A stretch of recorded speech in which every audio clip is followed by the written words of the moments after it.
What's up mga Kokote? It's me Kuya Kyle and welcome to Quadernos, where learning is the name of the game. At kung bago pa lang dito sa YouTube channel, don't forget to click the subscribe, like, and share buttons for more updates and videos. So as we see here in our PowerPoint presentation, our topic for today is expressing agreement and disagreement. So bago natin ito italakay, ano munang trivia natin sa araw na ito? So did you know the filling in KitKats is made from damaged KitKats? So it means na yung KitKats na kinakain natin guys is ano rin siya, KitKat din siya na durog-durog. So, the folks at the KitKat factory sure know how to recycle. Whenever a KitKat bar is somehow made imperfect during production, like air bubbles or some outer issue, the chocolate bar isn't thrown out. Instead, they ground up into a fine paste and turned into a filling that's then incorporated back into the production process to create new KitKat bars. So, ito yung tinatawag natin na if may damage, guys, hindi siya kinakain or hindi siya tinatapon. It just means na inward siya sa proseso para mas maging better siya and makagawa ng KitKat na bago. So, ang agenda natin para sa araw na ito ay know some expressions in stating opinions and importance of agreement and disagreement. So, from the word agreement at disagreement, guys, ang ang itatalakay ko sa inyo is yung tamang pag-react sa mga nag-express ng agreement and disagreement. So, here we have another important part of speaking is how to express opinions and how to agree or disagree with the opinion expressed by other people. So, not all the time we need to agree.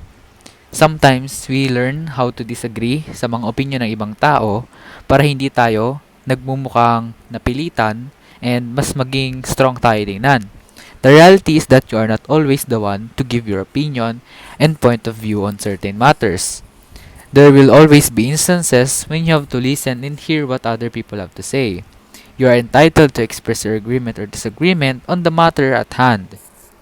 It means na not all the time na kayo yung tama and kayo yung mag-express lang ng opinion.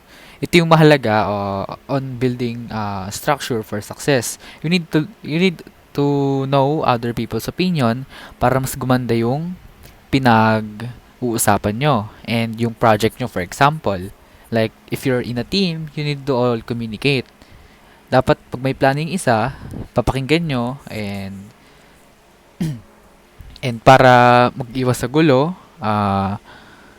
dapat marunong tayo mag-disagree pag alam nyo mali sila. So, however, you should consider that expressing disagreement can result to tension between you and the person with whom you are disagreeing. Thus, it is important to learn how to express disagreement in a way that will not offend others. So, if example, re-reject nyo yung crush nyo, you must do it in a sincere and kind way na hindi siya masasaktan. And, wag nyo siyang basta-bastang sabihin na straight to the point, like, hindi kita gusto, gano'n, kasi masakit yon. That's like for an example for disagreement. And next, present your case in times of disagreement with the person's comments, opinions, actions, and suggestions. Always think of a way to make your position known without causing the other to feel offended or upset. Always speak calmly in a voice that can clearly be understood. Remember that an argument will just lead one to defend his or her own position more firmly. So, these are the following and these are some strategies to intelligently and effectively express your disagreement. Be assertive while using a clear and respectful tone. There is no need to raise your voice just to be heard. Support your position with specific reasons. Present evidence to make sure that your position gets across. So, be assertive and always be respectful and ayusin nyo yung tone nyo pag may pag-usap kayo in expressing disagreement especially kasi doon nagsisimula yung mga gulo if your disagreement is improper and it can trigger the person and it cause trouble. So, you don't need to raise your voice kasi if you raise your voice, the person may have intense feeling or tataas yung dugo niya, especially if high blood siya, mabilis siyang maiinis and hindi kayo magkakaintindihan. So, para makaiwas sa misunderstanding, you must lower your voice and be assertive, use a clear and respectful tone, and support your position with specific reasons. So, you need to state your reasons why you disagree to the person. Like, for example, why don't you want him in your life? Tell him because you are something like this and it affects it affects my personality in a way that I cannot focus on these things, and you're too like that, that's why I am being like this to you, like ganun, like in a respectful tone, and present evidence to make sure that your position gets across. So if you can be polite in starting your opinion, in stating your opinion, and in expressing agreement, the more that you have to be polite in expressing disagreement. So, kung gaano ka kagalang mag-agree or mag-agree sa yung ibang tao, dapat ganoon ka rin mag-disagree and mag-agree. So, dapat fair lang. So, here are some expressions you can use in stating your opinion and expressing agreement and disagreement.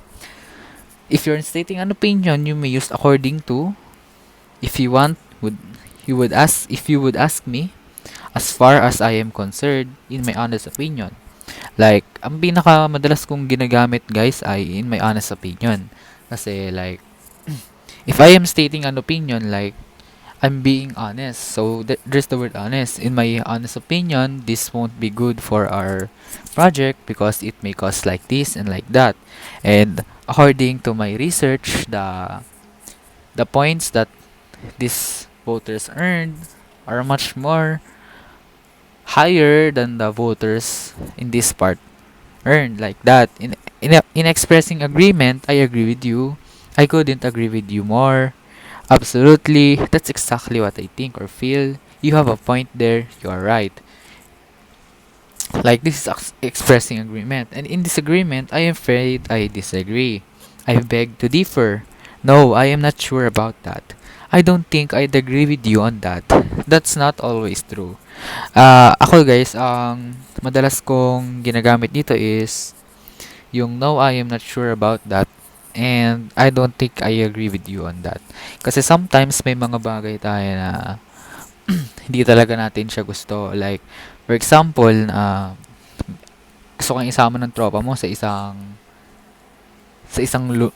parang bar, ganon. Like, sabihin niya na mag-iinom-inom lang daw kayo. Pero mamaya may mga chicks pala. Pero hindi ako nagaganon, guys, example lang siya. So, ayun, I use that opinions. I use that expression like the no, I am not sure about that because I have things to do. So, ayun, guys. So, ito yung importance that when you agree to disagree, you promote peaceful relationships. Disagreements will always happen, but you do not have to let them become a real problem. Instead, show others respect by allowing them to hold a different opinion than yours. So, thank you for listening, guys. I hope may natutunan kayo sa ating discussion for the day. Expressing agreement and disagreement. I hope that you watch the other videos. So, thank you. This is your Kuya Kyle, and I'm signing out.